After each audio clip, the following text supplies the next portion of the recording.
बच्चों, आपके अपने YouTube चैनल जीके का खजाना अनिल 108 में स्वागत है।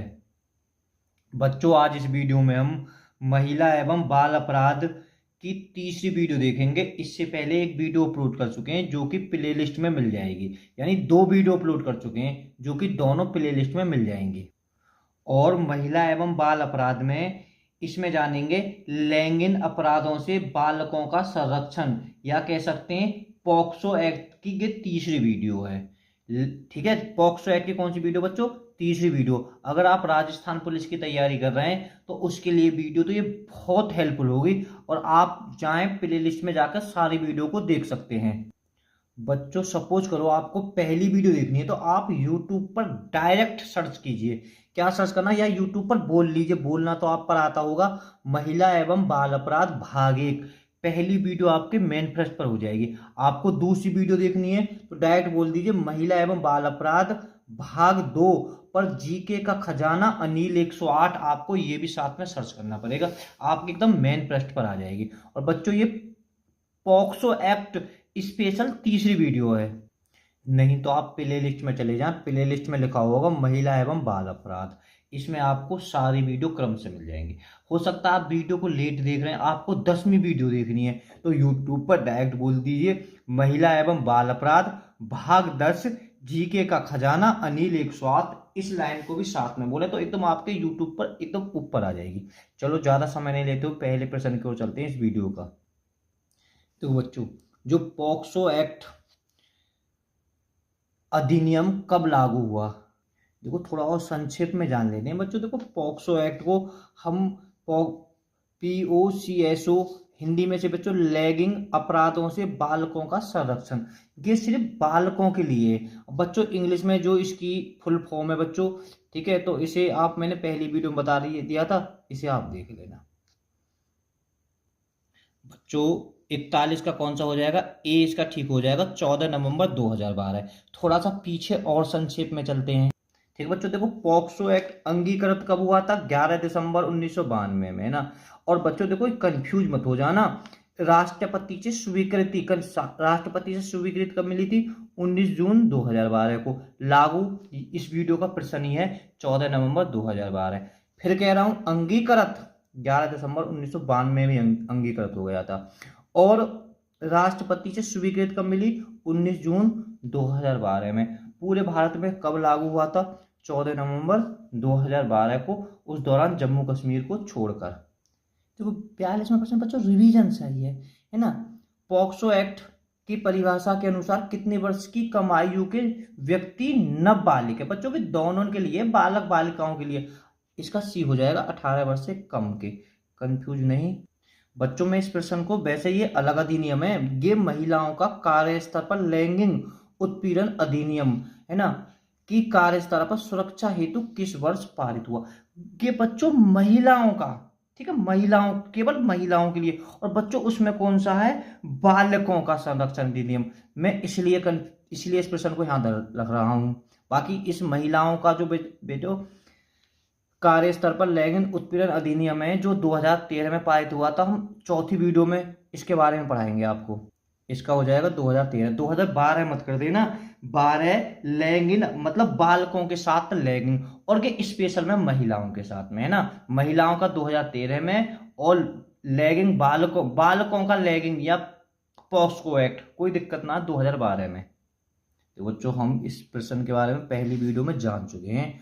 पॉक्सो अधिनियम की यौन हमला, यानी धारा, मतलब जो यौन हमला का है बच्चों, धारा 6 में के तहत कोई भी यौन उत्पीड़न करता है उसे न्यूनतम कितने वर्षों का कारावास से दंडित किया जाएगा? कम से कम 10 वर्ष। दी इसका ठीक हो जाएगा। अगर पहली वीडियो से देखते आ रहे होंगे ना तो बिल्कुल डाउट खत्म होते जा रहे होंगे तुम्हारे। और ये तो तुमने कर दिया, क्योंकि ये तो सपा पॉक्सो एक्ट लिखा हुआ है। चल, लैंगिक अपराधों से बालकों का संरक्षण तो 2012 में, ए इसका ठीक हो जाएगा ना। 13 का है महिलाओं का कार्य स्तर पर लैंगिक अपराध, 2013 अधिनियम है वो। जो बच्चों 45वां प्रश्न इस वीडियो का, लैंगिक अपराधों से बालकों का संरक्षण अधिनियम 2012 के अंतर्गत विशेष न्यायालय अपराध का संज्ञान लेने की कितने दिनों के अंदर विचार पूर्ण करने का प्रयास करेगा, है ना। तो बच्चों एक बार प्रश्न को रिवीजन कर लेना। तो कौन सा सी इसका ठीक हो जाएगा, 1 वर्ष। 46, लैंगिक अपराधों से बालकों का संरक्षण अधिनियम 2012। क्या कह सकते हैं इसे बेटा, वही मैं बार बार पॉक्सो एक्ट, एक ही बात है। विशेष न्यायालय के समक्ष कार्रवाई किस अधिनियम के अंतर्गत होगी, बहुत बढ़िया है ना। तो बच्चों की कौन सी होगी, दंड प्रक्रिया संहिता, आईपीसी, दंड प्रक्रिया संहिता। तो 20 का ठीक हो जाएगा। तो बच्चों लैंगिक अपराधों से बालकों का संरक्षण अधिनियम 2012 के अंतर्गत विशेष न्यायालय के समक्ष कौन कार्यवाहियों का संचालन करेगा, बहुत बढ़िया। तो कौन करेगा, विशेष लोक अभियोजक, है ना। वीडियो को कई बार रिवीजन कर लेना, सो डाउट क्लियर हो जाएंगे आपके सबरे। लैंगिक अपराधों से बालकों का संरक्षण अधिनियम 2012 की किस धारा के अधीन किसी अपराध को कारित करने का प्रयास के लिए दंड निर्धारित है ना। तो बच्चों कहने का मतलब है कि लैंगिक अपराधों से बालकों का संरक्षण किस धारा के अधीन किसी अपराध को कारित करने का प्रयास करता है, तो किस दंड पर निर्धारित है। तो कौन सी धारा में बच्चों निर्धारित है ये, तो बच्चों इसकी धारा 18 है, ये इसका ठीक हो जाएगा। देखो लैंगिक अपराधों से बालकों का संरक्षण अधिनियम 2012 किस धारा के अधीन, बड़ा टैक्स लगा लेने से, है ना, मिथ्या परिवाद या मिथ्या सूचना के लिए दंड निर्धारित है। तो बच्चों धारा 22 वेरी वेरी इंपॉर्टेंट है बच्चों। मिथ्या परिवाद या मिथ्या सूचना मतलब झूठी कार्रवाई, यानी झूठी सूचना देना या किसी दोषी को फंसा देना और किसी निर्दोष को फंसा देना और दोषी को बचा लेना, है ना। तो ये इससे संबंधित है, रट लेना इसे। धारा 22(2)(2), धारा 2(2), लैंगिक अपराधों से बालकों का संरक्षण अधिनियम 2012 के अंतर्गत बालकों का कथन अभिलिखित किस धारा के अंतर्गत किया जाता है। तो बच्चों किस धारा के अंदर किया जाता है, तो धारा 24, सी इसका ठीक हो जाएगा। मैं इतना फिर बता देता हूं बच्चों, लैंगिक अपराध से बालकों का संरक्षण अधिनियम में टोटल कितनी धाराएं, टोटल बच्चों 46 यानी 46 धाराएं, 9 अध्याय है ना। ये मैं पहली वीडियो में आपको पढ़ा चुका हूं। देखो बच्चों लैंगिक अपराधों से बालकों का संरक्षण अधिनियम 2012 किस धारा के अधीन बालकों को विधिक व्यवसाय की सहायता लेने का अधिकार दिया जाता है। तो किसके थ्रू, धारा 40। हम धारा 40 तक पहुंच चुके हैं। लैंगिक अपराधों से बालकों का संरक्षण अधिनियम 2012 के अंतर्गत जो किसी बालक पर लैंगिक उत्पीड़न करेगा उसे कितने अवधि का कारावास की सजा दी जाएगी। तो बच्चों देखो ध्यान रखना कि मैं पहली वीडियो में इन प्रश्नों को पढ़ा चुका हूं, है ना। तो थोड़ा सा 3 साल एवं जुर्माना, 20 का ठीक है, 52 का। देखो बच्चों तड़ी परमा, लैंगिक अपराधों से बालकों का संरक्षण अधिनियम 2012 किस धारा के अधीन अश्लील साहित्य के प्रयोजनों के लिए बालक का उपयोग करना दंड उपबंधित है। पढ़ चुके हो ना। तो किसने जब भी बताई, मैंने अश्लील साहित्य के लिए पहली वीडियो में पढ़ा चुका हूं, 14, 20 का ठीक हो जाएगा। अब तो मैं सिर्फ रिवीजन से करा रहा हूं आपको कुछ आधा बार प्रश्न। तो बच्चों लैंगिक अपराधों से बालकों का संरक्षण अधिनियम 2012 की किस धारा के अधीन लैंगिक उत्पीड़न करने के लिए दंड उपबंधित है।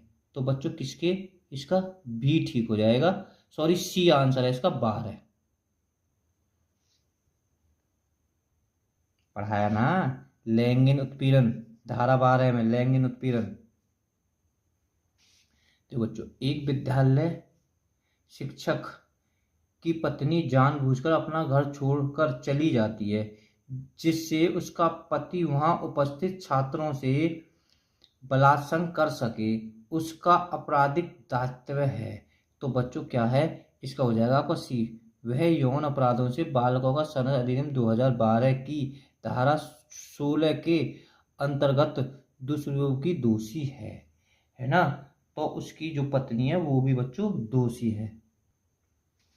देखो थाने के बाहर साधक अधिकारियों को एक बालक ने सूचना दी कि उसका लैंगिक दुरुपयोग हुआ है, परंतु उसने उसकी सूचना को अभिलिखित नहीं किया। क्या उसने कोई अपराध किया है? वह उसकी सूचना को अभिलिखित नहीं करने का दोषी है ना। वो क्या है? उसकी सूचना को अभिलिखित नहीं करने का दोषी है। भाई साहब सीधी बात है, क्यों ना लिखेगा। लैंगिक हमले से पीड़ित बच्चे के कथन को अभिलिखित करने के लिए अधिकारी स्तर न्यून नहीं होगा। बच्चों 56 का आपका हो जाएगा डी एकदम आंसर। यौन अपराधों से बालकों का संरक्षण अधिनियम 2012 के अंतर्गत अपराधों का विचार किया जाएगा। बहुत बढ़िया। देखो बच्चों 57वें प्रश्न को एक बार रिवीजन कर लेते हैं। यौन अपराधों से बालकों का संरक्षण अधिनियम 2012 के अंतर्गत अपराधों का विचार किया जाएगा। तो बच्चों क्या जाएगा? विशेष न्यायालय द्वारा। इसका डी ठीक हो जाएगा।